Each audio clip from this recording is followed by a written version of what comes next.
Di malam yang sunyi, orang Korea kuno percaya ada tawa aneh yang kadang terdengar dari balik pepohonan. Bukan tawa manusia, tapi juga bukan suara roh jahat. Saat mereka mencari sumbernya, yang terlihat hanya kendi tua, batu, atau sapu rusak. Mereka tahu ada sesuatu yang barusan bermain di antara mereka. Mereka menyebutnya Pokebi, roh jahil yang bisa membawa keberuntungan, tapi juga bencana.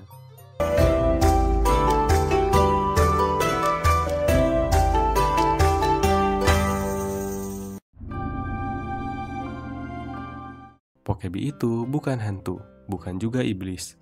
Ia adalah roh yang lahir dari benda-benda yang sudah terlalu lama hidup bersama manusia. Sapu tua, kendi retak, atau alat yang pernah tersentuh darah dan waktu. Semua bisa menjadi rumah bagi roh ini. Saat malam tiba, roh itu bangun, menertawakan dunia dan bermain-main dengan manusia. Dalam cerita rakyat Korea, Pokebi bukan makhluk jahat. Mereka hanya jahil, penasaran, dan sering menguji hati manusia. Kadang mereka memberi emas untuk orang baik, kadang menakut-nakuti orang serakah. Mereka tidak mengikuti aturan surga atau neraka. Mereka hanya mengikuti aturan mereka sendiri. Bagi orang Korea kuno, mitos seperti Pokebi bukan sekedar dongeng. Itu adalah cara mereka untuk menjelaskan hal-hal yang tak bisa dipahami. Seperti mengapa keberuntungan datang tiba-tiba, kenapa hal buruk bisa menimpa tanpa alasan. Pokebi itu semacam cara mereka menggambarkan alam yang punya kemauan sendiri. Bisa baik hati, bisa usil, tergantung suasana. Asal mula cerita tentang Pokebi sudah sangat tua, jauh sebelum Korea menjadi satu bangsa. Pada masa 3 kerajaan, Goguryeo, Baekje, dan Silla, orang-orang hidup sangat dekat dengan alam. Mereka percaya bahwa setiap hal di dunia memiliki roh, seperti pohon, batu, sungai, bahkan alat yang mereka pakai sehari-hari. Dari kepercayaan itulah Pokebi lahir. Bagi mereka, waktu bisa memberi kehidupan pada benda mati. Sebuah kendi yang digunakan selama puluhan tahun, atau sapu yang menyentuh darah, bisa menyerap energi dunia di sekitarnya. Ketika energinya cukup besar, benda itu berubah wujud, menjadi Pokebi. Seiring waktu, cerita tentang Pokebi berkembang. Pada masa kerajaan Silla, ia digambarkan sebagai roh penjaga, kadang melindungi hutan atau gunung. Lalu di masa Goryeo dan Joseon, kisahnya berubah. Pokebi menjadi sosok yang lucu, suka bergurau, dan sering tertipu oleh manusia. Dari sinilah muncul citra klasiknya, makhluk kuat tapi polos dan mudah dibohongi. Pengaruh agama juga membentuk siapa Pokebi itu. Dari animisme, ia lahir sebagai roh benda. Dari Buddhisme, ia belajar tentang karma, membalas kebaikan dengan hadiah, dan menghukum keserakahan dengan hukuman aneh. Dalam banyak cerita, Pokebi menjadi semacam penegak moral. Bukan lewat khotbah, tapi lewat kejutan yang lucu dan menegangkan. Bagi masyarakat lama, Pokebi bukan ancaman. Mereka adalah bagian dari kehidupan sehari-hari. Saat sesuatu hilang atau kejadian aneh terjadi tanpa alasan, orang akan berkata, "Ah, itu pasti ulah Pokebi." Dan anehnya, mereka mengatakannya sambil tersenyum. Tak ada satu bentuk pasti untuk menggambarkan Pokebi. Setiap daerah di Korea punya versinya sendiri. Tapi dalam kebanyakan cerita, mereka digambarkan bertubuh kekar, dengan wajah lebar dan satu tanduk di dahinya. Kulit mereka tebal seperti batu, dan mata mereka bersinar seperti bara. Mereka sering memakai cawat kulit harimau, lambang kekuatan liar yang tidak bisa dijinakan. Meski tampak menakutkan, Pokebi tidak selalu jahat. Mereka lebih mirip anak kecil yang punya kekuatan luar biasa, tapi tidak tahu bagaimana menggunakannya. Kadang mereka menolong manusia, kadang membuat masalah. Semua tergantung pada suasana hati mereka pada saat itu. Ada satu benda yang hampir selalu mereka bawa, yaitu tongkat kecil berbonggol, yang disebut Pokebi Pangmangi. Dengan tongkat ini, mereka bisa memanggil apapun yang mereka inginkan. Jika mereka berkata emas, maka emas akan muncul. Tapi emasnya bukan diciptakan Pokebi, namun berpindah dari tempat lain di dunia. Karena itu, tongkat ini lebih seperti alat penipu hukum alam. Selain itu, ada Pokebi Gemtu, topi ajaib yang bisa membuat pemakainya menghilang dari pandangan. Konon manusia yang berhasil mencurinya bisa hidup bebas dari mata siapapun, tapi akan dihantui rasa bersalah karena mengambil sesuatu dari dunia roh. Sifat Pokebi selalu dual, yaitu kuat tapi polos, bijak tapi mudah diperdaya. Mereka mencintai manusia, terutama yang berani dan jujur. Namun mereka juga senang menakut-nakuti orang yang penakut, malas, atau serakah.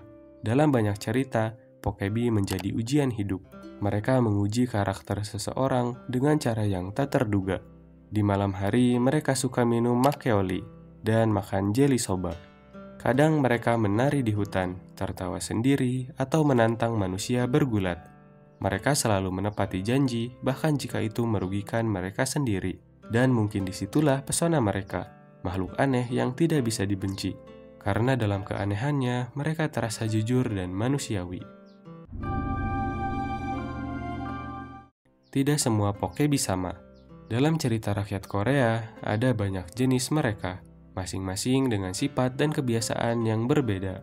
Beberapa baik, beberapa jahil, dan beberapa bahkan bisa membuat manusia kehilangan akal karena ulahnya.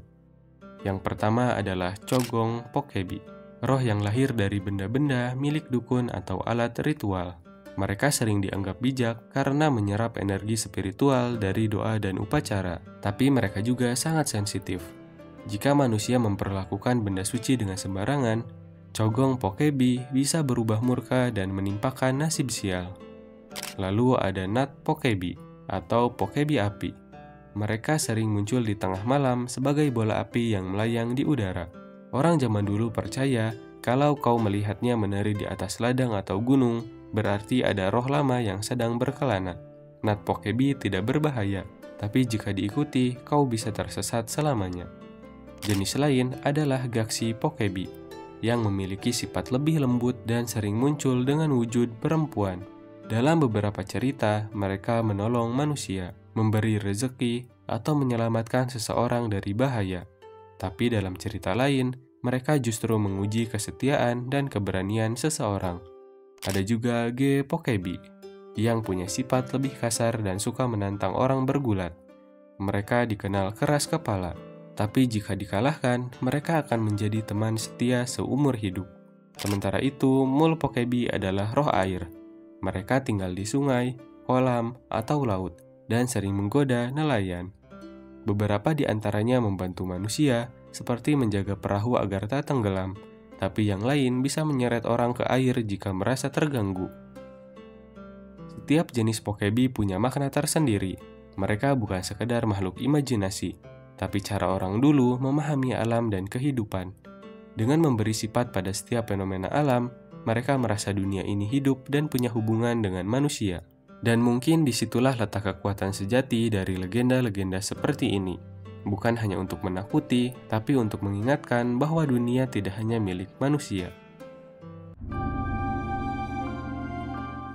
Hubungan antara manusia dan Pokebi selalu aneh.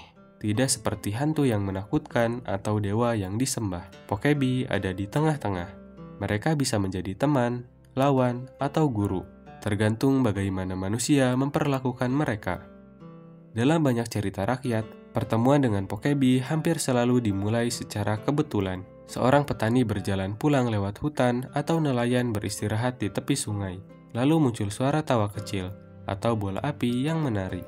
Dan dari balik pepohonan muncullah sosok dengan kulit berwarna tanah, tanduk di kepala, dan senyum lebar di wajahnya. Tapi jangan salah, Pokebi bukan makhluk yang bisa ditebak. Mereka suka menguji orang. Ada cerita tentang seorang kakek miskin yang berani bergulat melawan Pokebi dan menang hanya karena keberaniannya. Sebagai hadiah, Pokebi memberinya karung emas. Tapi ketika tetangganya yang serakah mencoba hal yang sama, Pokebi justru memberinya karung berisi batu. Cerita lain bercerita tentang pedagang licik yang menipu orang demi keuntungan. Pokebi muncul dan memberinya kekayaan luar biasa. Tapi setiap koin yang ia pegang berubah menjadi abu saat fajar. Pesan moralnya jelas, yaitu Pokebi menghargai kejujuran dan keberanian, bukan keserakahan.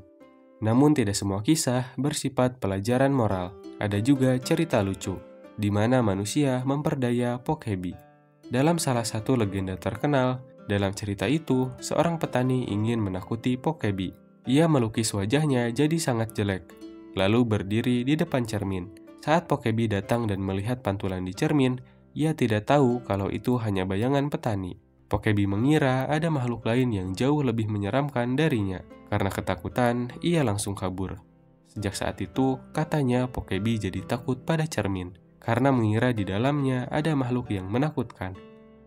Bagi orang Korea zaman dulu, kisah seperti ini bukan sekedar hiburan. Ia mencerminkan keseimbangan antara manusia dan dunia roh, bahwa kekuatan bukan segalanya. Kadang kecerdikan dan ketulusan lebih kuat dari sihir apapun. Pokebi juga memiliki sisi tak terduga dari kehidupan.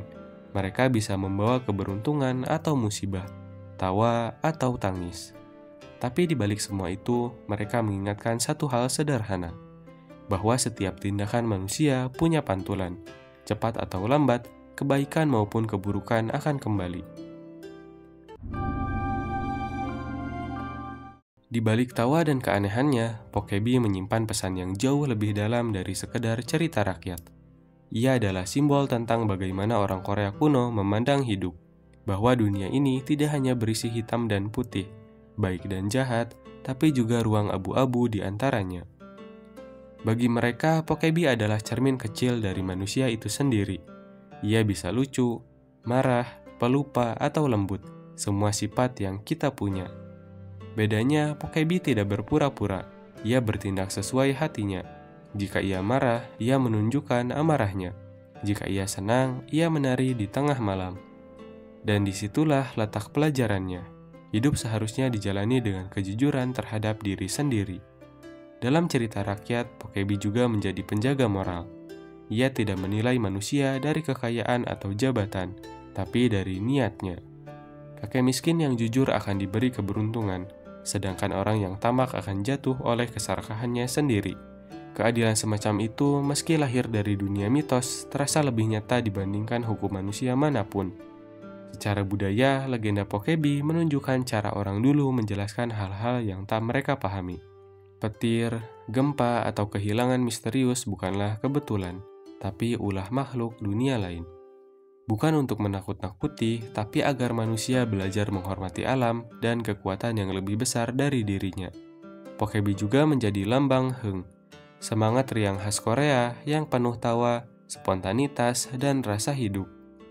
Ia menertawakan kesialan, menikmati keberuntungan, dan selalu menemukan alasan untuk bersenang-senang meski dunia kacau. Dalam artian itu, Pokebi bukan sekedar makhluk goib. Ia adalah bagian dari jiwa budaya. Hingga kini, wujudnya masih hidup di film, drama, dan permainan modern.